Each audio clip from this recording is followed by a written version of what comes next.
Hi guys! Kamusta? Ako si Red Quaresma at welcome back sa aking channel. At kung bago pa lang kayo sa aking channel, huwag niyong kalimutan na mag-subscribe at sipahin niyo rin yung tiny bell button dyan sa baba para updated kayo kung meron ako mga bagong video na i-upload dito sa aking channel. At para sa video ito, another taste test na naman ang gagawin natin. Gagawin ko pala.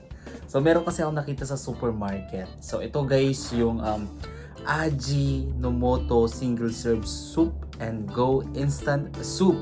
So yung pinili kong flavor is creamy corn. So ito siya.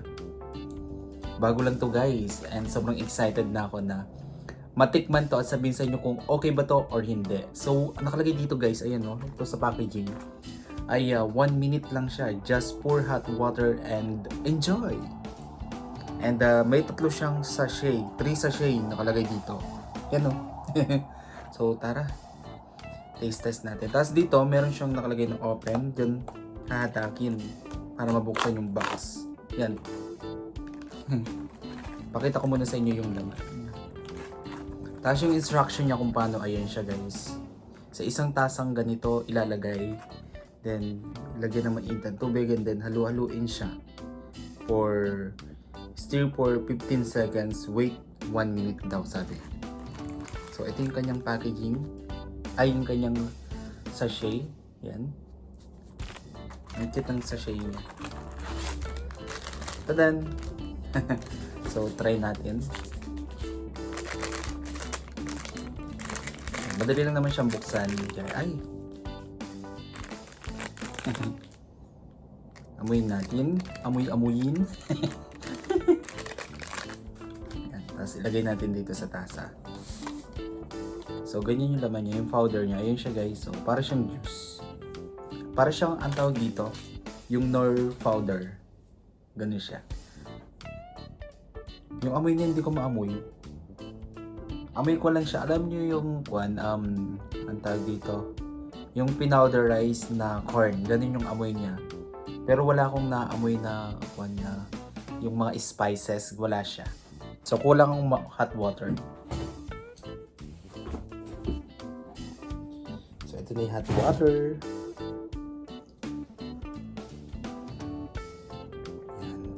Okay, nalagyan ko na ng hot water. Tapos, halu-haluin. Umaamoy na yung spices niya. Yung mga kanya guys, yung aroma niya. Para siyang yung ang tawag dito, yung mga corn soup na nabibili sa Knorr, ganun din yung amoy niya. Pero pag powder siya, wala siyang amoy. Sabi ay halu-haluin. Tapos hintayin ng mga 1 minute. So, balikan natin. Pakita ko sa inyo.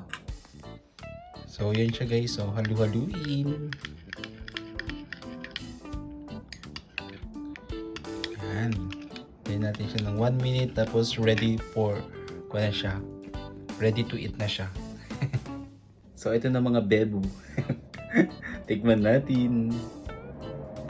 So yung ganyan yung kanya, yung consistency niya guys. Hindi ko alam kung tama yung ginawa ko or dapat konting water lang kasi nakalagay doon 150 ml water. So hindi ako marunong magsukat ng water. Wala akong pangsukat ng tubig. So tikman natin. Aray ko, napakasok. Uy, masarap siya guys. Hindi siya yung talagang medyo masalty yung lasa niya. Sarap siya. Lasang-lasa yung corn niya. Yung pagka-creamy niya. Ma-creamy yung lasa niya, guys. Masarap niya. Masarap to. May toasted bread. Kaso wala akong toasted bread. Sarap niya, guys. Nakaka-addict siya. Kalasa niya din yung mga corn soup na Knorr. Ganun siya. Sarap niya, oh. Dahil wala akong bread, eto na lang. Chicharon. Kainin natin to. Baliktad ko kayo yung camera. Pwede na yan? Tignan natin kung bagay siya. Yan. Harap. Wala akong bread eh.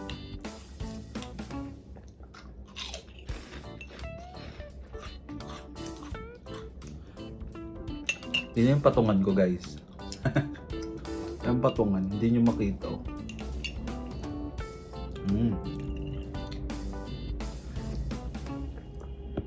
para makita nyo. Ang sarap niya guys. Ang sarap to. Parang kuha na siya guys. Yung tag dito. Magiging favorite ko na to. Comfort food. Masarap talaga to guys. Kung meron talagang yung bread. Toasted bread. Tayo sasawsaw mo. Sarap nun. Tapos yung toasted bread mo merong ang tawag dito